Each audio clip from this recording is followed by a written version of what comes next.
Before you grab your keys and drive to the supermarket for a bag of fruit that was picked green, shipped 1,000 miles, and has barely any flavor left, stop for a second. Because the freshest, sweetest fruit you'll ever taste could be growing 3 feet from your back door, in a single pot, on a patio the size of a parking space.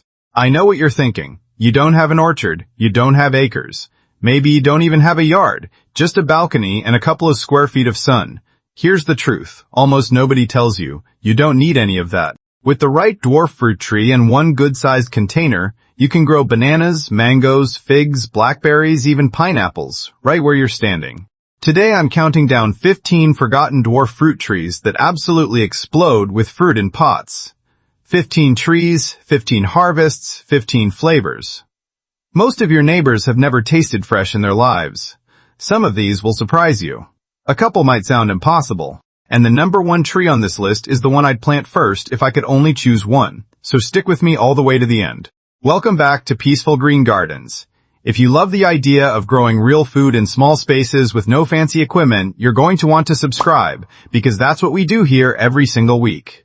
Now let's get into it. Kicking off the list at number 15 is the dwarf Cavendish banana. Now, a normal banana plant can shoot up 20 feet tall, which is obviously useless on a patio.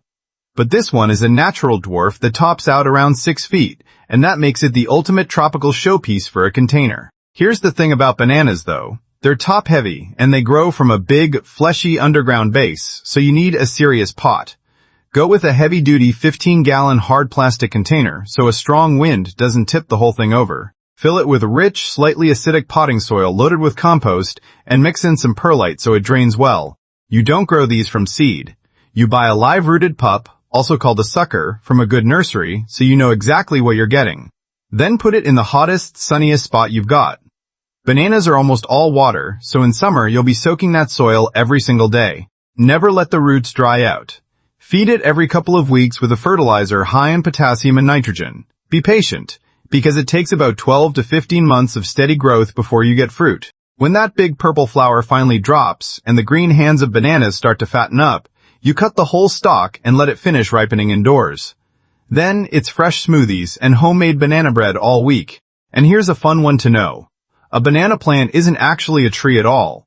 It's technically the world's largest herb, and that trunk is really just tightly packed leaves. Even stranger, bananas are naturally, very slightly radioactive thanks to the potassium they contain, just enough that shipping containers full of them have been known to set off radiation sensors at ports. Totally harmless to eat, but a wild fact. At number 14 is the dragon fruit. This one looks like something from another planet.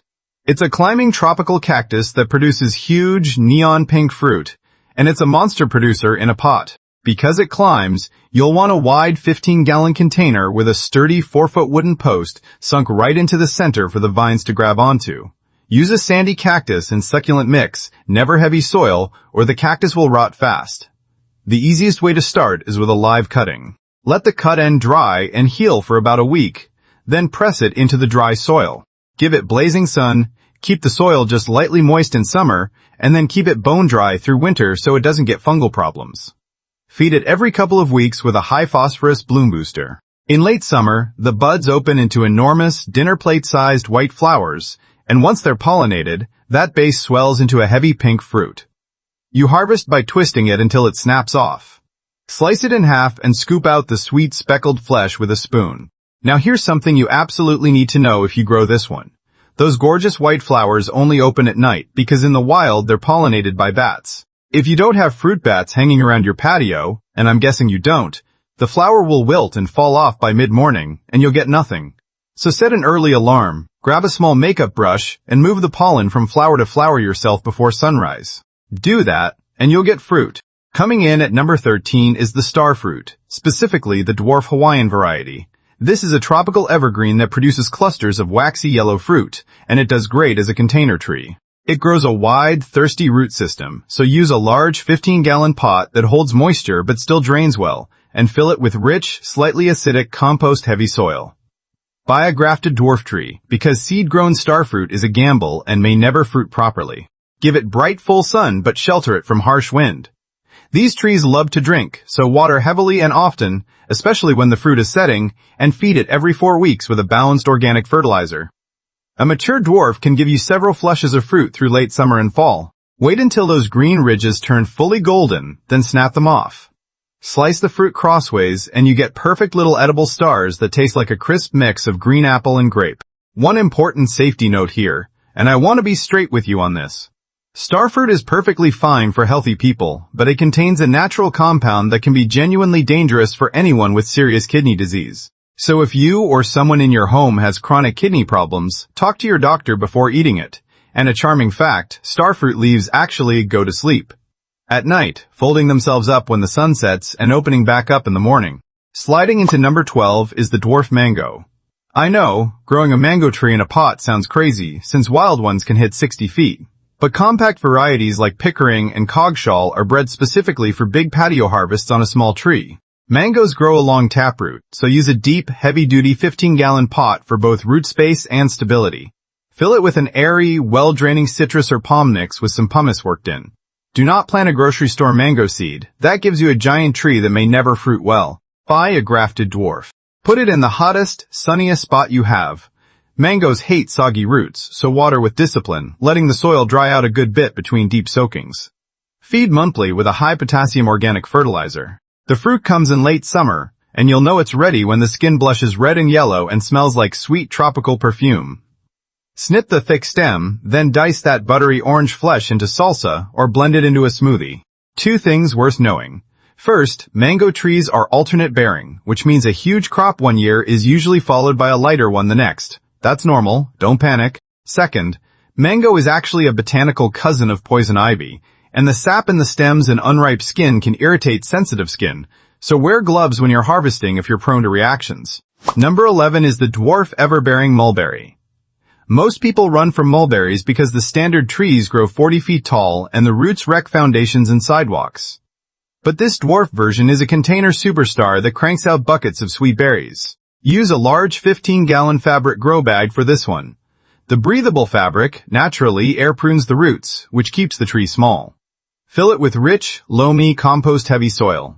Start with a dormant bare root cutting in early spring, buried about halfway. Give it full sun, and water deeply every day during summer while it's fruiting, or the berries come out dry instead of plump and juicy. Feed it every 4 weeks with a balanced organic fertilizer. Here's the magic of this variety. Instead of fruiting once a year like a normal mulberry, it produces wave after wave of sweet blackberry-like fruit from late spring all the way to the first frost. When they're ripe, the dark purple berries fall right off into your hand with no resistance. Eat them fresh, bake them into pies, or cook them down into jam. A couple of cool facts. Dark mulberries are packed with resveratrol, the same heart-healthy antioxidant people talk about in red wine. And mulberry leaves are the only thing silkworms will eat. Without this tree, the entire ancient silk industry literally could not exist, because the worms would starve before touching anything else. Quick question before we hit the top 10. Have you ever eaten a mulberry straight off the tree, still warm from the sun? If you have, you know it's a completely different fruit than anything in a store. Tell me about it down in the comments. And if you're enjoying this list, do me a quick favor and hit that like button. It really does help the channel. Alright, let's keep going. At number 10 is the dwarf bush cherry. Forget those towering cherry trees that take 10 years to give you anything. Modern breeding has created shrub-sized dwarf cherries that pump out tons of top-quality fruit right in a container. The roots are shallow and fibrous, so a wide 7-gallon fabric grow bag is perfect for getting oxygen to them. Fill it with slightly acidic, compost-rich soil mixed with coarse sand for drainage. Watering matters most when the blossoms drop and the green fruit sets. Keep the soil consistently moist then, or the plant will drop its fruit. Feed it once in early spring with a slow-release organic fertilizer. The harvest is fast and usually shows up in midsummer. These bushes stay around 4 feet tall, so you can throw a bird net over the whole thing and pick the dark red cherries by hand from a patio chair. These are tart baking cherries, the kind that make the richest, deepest cherry pie you've ever had. Tart cherries are also naturally high in melatonin, which is why some folks find they help with sleep. And the best part for a small space, unlike most sweet cherries that need a second tree nearby to pollinate, these dwarf bush cherries pollinate themselves, so one plant is all you need. Coming in at number 9 is the dwarf blueberry. Blueberries are famously tricky in the ground because they're so fussy about soil, which actually makes a container the perfect cheat code, since you control everything. Their roots are fine, shallow, and prone to suffocating, so use a 5-gallon breathable fabric grow bag. Regular potting soil will kill them. You need a very acidic mix, mostly peat moss and pine bark fines, with a pH between about 4, 0, and 5. 0. Start with a 2-year-old plant and put it in full sun. Water every day in the heat of summer, and if you can, use collected rainwater, because the minerals in a lot of tap water slowly raise the soil pH and ruin that acidity blueberries depend on. Feed it twice a season with an acid-loving fertilizer made for azaleas. In midsummer, the bush fills with little white bell-shaped flowers that turn into plump, dusty blueberries. Only pick the ones that roll off into your palm with no tug. They're perfect in muffins or stirred into oatmeal. Blueberries are loaded with anthocyanins, the pigment that makes them blue, which research links to long-term brain health. And here's a neat fact. Blueberries are one of the very few major food crops that are truly native to North America. Number 8 is the dwarf thornless blackberry. Regular blackberry brambles are aggressive, thorny monsters that take over a yard and shred your arms. This dwarf version stays compact, has 0 thorns, and still gives you a big harvest. It grows as a dense, low bush instead of a sprawling vine, so a wide 5-gallon heavy plastic pot is ideal. Fill it with slightly acidic, airy soil loaded with peat moss and compost. Plant a bare root dormant plant in early spring, and give it at least 8 hours of direct sun a day. Blackberries get really thirsty when they're producing, so water deeply and never let the soil dry out in summer heat. Feed monthly with a balanced organic fertilizer. By midsummer, the bush is heavy with fat, jet blackberries, and because there are no thorns, you can pick them barehanded without losing any blood. They're intensely sweet and perfect for jam and cobbler. Quick fact, a blackberry isn't technically a true berry at all. It's what's called an aggregate fruit, meaning each little juicy bump is its own tiny separate fruit with its own seed. At number 7, we've got the calamandan, sometimes called the calamansi. This little citrus tree is a fruit-making machine, capable of carrying hundreds of small, bright orange fruits at once on a balcony-sized plant. Citrus hates standing water and loves oxygen at the roots, so a 10-gallon breathable fabric grow bag is perfect. Use a fast-draining citrus and cactus mix cut with coarse sand and pine bark. Seed-grown citrus can take 5 years to fruit, so buy a grafted nursery sapling instead. Give it at least 8 hours of direct sun. Water it on a wet and dry cycle, soak it thoroughly, then wait until the top 3 inches are completely dry before watering again. Feed every 6 weeks with an iron-rich citrus fertilizer. The amazing part is the calamandans are ever-bearing, meaning they produce fragrant white blossoms and ripe fruit basically year-round. Snip them when they turn deep orange and squeeze that tart, aromatic juice over grilled fish or seafood. And here's the quirky part. The flavor is backwards. The orange skin is sweet, while the juice inside is intensely sour. The traditional way to eat one raw is to pop the whole thing in your mouth so the sweet peel and sour juice balance out. Number 6 is the kumquat, specifically the cold-hardy Nagami variety. This is a small, elegant evergreen that produces an absolute explosion of little oblong orange citrus fruits, and it's built to thrive in a tight container. Use a deep 7-gallon plastic pot to protect that taproot from sudden temperature swings in fall. Fill it with a slightly acidic citrus mix that holds some moisture but drains fast.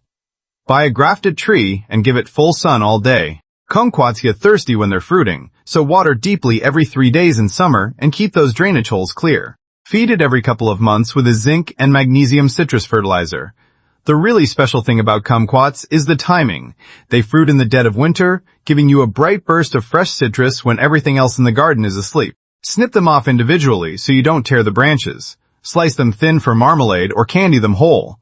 And here's the best part. You eat kumquats whole, skin and all, because the peel is actually the sweet part. The kumquat is also the most cold-hardy citrus on earth. While a regular orange tree dies in a freeze, a mature kumquat can shrug off temperatures down to around 18 degrees Fahrenheit. Quick one for you. Do you like your citrus sweet or sour? Drop it in the comments. I'm curious which way this audience leans. And if you haven't subscribed yet, now's a great time, because the top 5 is where it gets really good. At number 5 is the dwarf guava, especially compact varieties like Ruby Supreme. This is a fast-growing tropical shrub that produces a ton of intensely sweet, aromatic fruit, and it's made for explosive container yields. It grows as a dense, wide bush, so use a 10-gallon breathable fabric grow bag to air prune the roots and keep them from choking the pot. Fill it with a rich, well-draining mix amended with worm castings and coarse sand. Always buy a rooted cutting or grafted tree, since seed-grown guavas are unreliable. Put it in the hottest, sunniest corner you have, because guavas need serious heat to build up their sugar. In peak summer, water the bag heavily every couple of days so the fruit can swell. Feed with a phosphorus-rich granular fertilizer in early spring. From late summer into fall, you'll know the fruit is ripe when the green skin turns pale yellow and your whole patio smells sweet and musky. Pick them by hand, slice them open, and eat the pink flesh, seeds and all, or blend it into a thick tropical juice. Here's a fact that surprises people. A single guava has roughly 4 times the vitamin C of a large orange, which makes it one of the best immune-boosting fruits you can grow. Breaking into the top 4 at number 4 is the pineapple. Most people assume you need a plantation, but a pineapple is actually a compact little plant that produces a beautiful fruit in a small pot. The roots are tiny and shallow, so a wide 5-gallon unglazed terracotta pot is perfect because it helps the soil dry out fast. Fill it with a poor, sandy, cactus-style mix heavy on perlite. You don't even need to buy a plant. Just twist the spiky green crown off a grocery store pineapple, strip the bottom leaves to expose the little root nodes, and press it into damp sand. Put it in your hottest, sunniest spot. Let the soil go completely bone dry between deep waterings or the center will rot. Every couple of months, pour a little liquid organic fertilizer right into the central cup of the leaves. Now, this one tests your patience. It takes 2 to 3 years to produce a single fruit. But eventually, a stalk rises up with a gorgeous golden pineapple on top. Wait until the skin turns fully yellow and the smell fills the air, then cut it off. Grill the rings for an unbelievable barbecue side. And here's a wild fact, that fresh pineapple tingle on your tongue? That's an enzyme called bromelain literally breaking down the proteins in your mouth. You're eating the pineapple and it's nibbling you back. Coming in at number 3 is the dwarf pomegranate. This ancient shrub produces fiery red trumpet-shaped flowers followed by dozens of small jewel-filled crimson fruits, all while staying compact. Pomegranates love rocky, lean conditions, so use a heavy 5-gallon unglazed terracotta pot that pulls excess moisture away from the roots. Fill it with an alkaline desert-style cactus mix with crushed gravel and pumice. You can grow it from hardwood cuttings or even from seed pressed into damp sand, though seed-grown plants take about 3 years to fruit. Put it in the most punishing full sun you have and treat it like a desert plant. Let it dry out almost to the point of wilting, then give it a heavy soak. A single handful of organic bone meal in early spring fuels a big flush of flowers. In late fall, the small leathery fruits start to split open right on the branch. Snip them, crack them open, and scoop out those ruby red seeds, or crush them for fresh juice. Pomegranate is famous for its antioxidants, which research links to heart and blood pressure benefits. And a bit of mythology, the ancient Greeks called it the fruit of the dead, tied to the legend of Persephone and the origin of winter itself. The runner-up at number 2 is the genetic dwarf nectarine. Now pay attention, because this is special. This isn't just a regular tree grafted onto small roots. It's a true genetic dwarf. A natural mutation that creates a dense little tree topping out around 5 feet, but producing full-size stone fruit. Use a heavy 15-gallon plastic pot, because once it's loaded with fruit, it gets top-heavy, and you don't want it tipping over in the wind. Fill it with good, well-draining soil amended with compost and coarse sand. Buy a bare-root dormant tree from a specialty nursery and plant it deeply before spring warms up. Put it in the sunniest spot you've got. During fruit set in spring, watering has to be deep and steady, because if that soil dries out even once, the tree panics and drops all its baby nectarines. Feed it in early spring with a slow-release fruit tree fertilizer. The fruit ripens in the heat of mid to late summer, and it's ready when the skin turns deep blushing red and gives slightly to gentle thumb pressure. Twist it off and slice those warm, sun-ripe nectarines right over vanilla ice cream. Fun fact to close this one out. A nectarine and a peach are the exact same species. The only real difference between them comes down to a single gene that controls whether the skin grows fuzzy or smooth. And finally, taking the crown at number 1 is the genetic dwarf fig tree, especially the variety called Little Miss Figgy. Standard fig trees grow 30 feet tall with invasive roots that crush pipes, but this dwarf gives you sticky gourmet figs from a small, elegant patio pot. Here's the secret with figs. They actually fruit better when their roots are cramped, so a tight 5-gallon unglazed terracotta pot is exactly what you want. That tight space tells the tree to stop growing roots and start making fruit. Fill it with a poor, heavy soil mixed with coarse sand for fast drainage. Start it from a dormant hardwood cutting stuck right into damp soil in early spring. Put the pot in the most blazing corner of your yard. Watering takes real discipline here. Let the soil dry out completely between deep soakings. because overwatering makes the figs split open and rot on the branch. Just a single handful of bone meal in spring is all the feeding it needs. In late summer, wait until the dark purple figs droop down and turn soft, often with a single drop of sweet honey at the bottom. Twist them off gently. Wrap them in prosciutto and roast them for a restaurant-quality appetizer. And here's a fascinating fact to end on. A fig is actually a flower turned inside out. The real flowers grow hidden inside the fruit, which is why a fig looks like it never blooms. So there you have it, 15 forgotten dwarf fruit trees that explode with fruit in containers.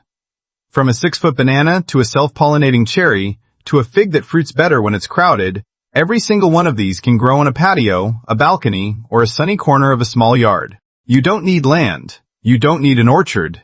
You just need a pot, some sun, and the willingness to give it a try. So here's what I'd love to know. Which one of these are you planting first? Is it the easy blackberry, the year-round calamandan, or are you brave enough to wait 3 years for that pineapple? Tell me down in the comments. And let me know if there's a dwarf fruit tree you've already had success with that I should cover next. If this video gave you a few ideas, do me 3 quick favors. Hit that like button, it genuinely helps more than you'd think. Subscribe to Peaceful Green Gardens if you haven't yet, because every week I put out honest, simple growing guides like this one, no fluff and nothing to sell you. And think of one friend or family member who's always saying they don't have room to garden and send them this video, because every single tree on this list proves them wrong. Thanks so much for watching. Take care of those little trees, and I'll see you in the next one here at Peaceful Green Gardens.